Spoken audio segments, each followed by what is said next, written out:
अक्सर आपने सुना होगा कि मोटी कमाई करने वाला शख्स अगर इनकम टैक्स पे नहीं करता है तो उसे इनकम टैक्स डिपार्टमेंट की ओर से नोटिस जारी कर दिया जाता है।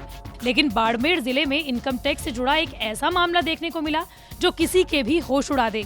यहाँ दिन के 1500 रुपए कमाने वाले एक मामूली टैक्सी ड्राइवर को इनकम टैक्स विभाग की ओर से करोड़ों रुपए का बकाया चुकता करने का नोटिस जारी कर दिया गया। बाड़मेर जिले के रहने वाले गजेदान को इनकम टैक्स विभाग ने 32 करोड़ 63 लाख रुपए के लेन देन के एक मामले में 4 करोड़ 89 लाख रुपए का बकाया नोटिस भेजा तो सबके होश उड़ गए। जब इनकम टैक्स विभाग की ओर से 4 करोड़ 89 लाख रुपए चुकाने का नोटिस मिला तो गजदान की आंखों से तो नींद ही उड़ गई। रात भर वो ये सोचकर नहीं सो पाया कि आखिरकार उसके पास करोड़ों रुपए चुकाने का नोटिस कैसे आ गया। पीड़ित गजेदान का आरोप है कि उसका पैन, आधार, बैंक और अन्य जानकारी चौहटन की एक फाइनेंस कंपनी के पास थी, जहां से करीब 1 साल पहले उसने ऑटो फाइनेंस करवाया था। पीड़ित गजेदान का आरोप है कि किसी दूसरे व्यक्ति ने उसके नाम पर GST firm messrs SLV international नाम से रजिस्ट्रेशन करवा लिया, जिसके रजिस्ट्रेशन में उसकी ईमेल आईडी और उसी के मोबाइल का इस्तेमाल हुआ था।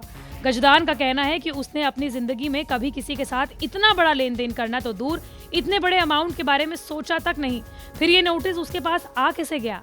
फर्जी फ्रेम खुली, कुछ ने ये डॉक्यूमेंट चोरी करके ले गए है। 5 करोड़ की GST हमारे बात ले दी है।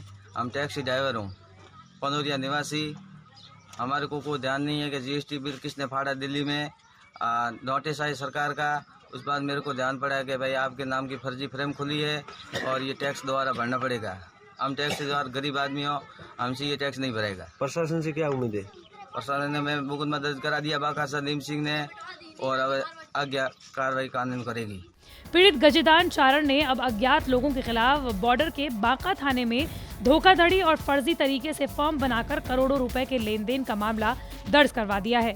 पुलिस ने भी जांच शुरू कर दी है। पुलिस थाना बांका सर का मामला है। इसमें गजेदान जो अल्प वेतन कर्मचारी है, मजदूर है और उसकी 3 कंपनी है, उसने एक हमें रिपोर्ट दी कि उसके नाम पे GST फर्म का खोला गया और उसके ऊपर कोई करोड़ों रुपए का व्यापार किया गया। ये रिपोर्ट हमारे बांका सर थाना को मिल गई, पहले जांच में थी लेकिन हमने उसमें मुकदमा पंजीबद्ध कर दिया है। और प्राथमिक जांच से सामने आया है कि किसी न किसी तरह से डॉक्यूमेंट्स, उसके जो पैन कार्ड है, आधार कार्ड वगैरह, वो कार्ड यूज हुए हैं फॉर्म बनाने के नाम पे। और इन्वेस्टिगेशन से जैसी सूरत होगी वैसी उसके खिलाफ कार्रवाई की जाएगी और अब इसका इन्वेस्टिगेशन कैरी ऑन चालू है। गजेदान के साथ हुई इस धोखाधड़ी के बाद एक बात तो साफ हो जाती है कि फ्रॉड करने वाले लोग कम पढ़े लिखे हुए दूर दराज इलाके में रहने वाले भोले भाले लोगों का फायदा उठा रही हैं और इसके दस्तावेजों का फर्जी तरीके से इस्तेमाल करके अपना उल्लू सीधा कर रहे हैं।